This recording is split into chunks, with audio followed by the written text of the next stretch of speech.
हरे कृष्णा। आइए आज हम गीता जी के दूसरे अध्याय के 9वें और 10वें श्लोक की विस्तृत व्याख्या करेंगे।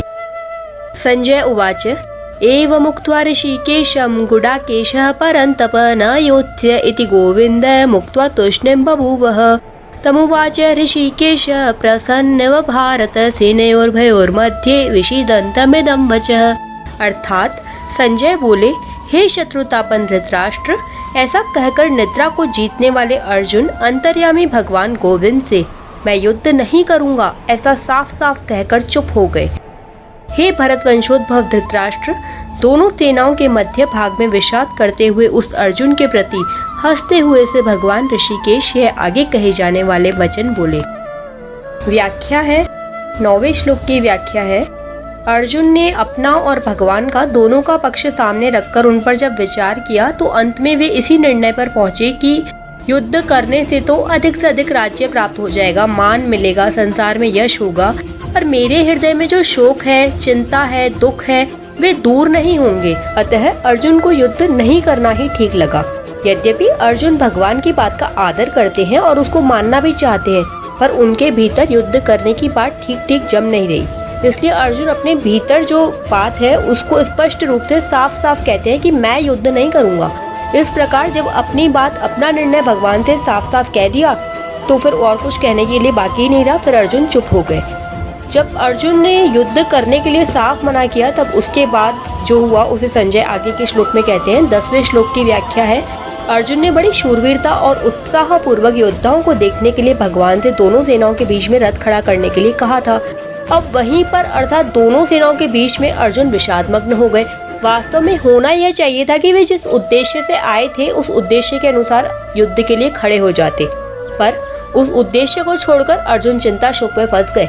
अतः अब दोनों सेनाओं के बीच में ही भगवान शोकमग्न अर्जुन को उपदेश देना प्रारंभ करते हैं। प्रहसन्नव, विशेषता से हंसते हुए की तरह। अर्जुन के भाव बदलने को देखकर, अर्थात पहले जो युद्ध करने का भाव था वह विषाद में बदल गया। इसको देखकर भगवान को हंसी आ गई। दूसरी बात यह है कि अर्जुन ने पहले कहा था कि मैं आपकी शरण हूँ, मुझे शिक्षा दीजिए, मैं युद्ध करूँ या नहीं करूँ, मुझे क्या करना चाहिए, इसकी शिक्षा दीजिए। पर यहाँ मेरे कुछ बोले बिना अपनी तरफ से निश्चय भी कर लिया कि मैं युद्ध नहीं करूंगा। यह देखकर भी भगवान को हंसी आ गई। कारण कि शरणागत होने पर मैं क्या करूं क्या नहीं करूं आदि कुछ भी सोचने का भी अधिकार नहीं रहता। उसको सिर्फ इतना ही अधिकार रहता है कि शरण्य जो काम कहता है वही काम करे। अर्जुन भगवान की शरण होने के बाद मैं युद्ध नहीं करूंगा ऐसा कहकर एक तरह से शरणागत होने से हट गए। इस बात को लेकर भगवान को हंसी आ गई।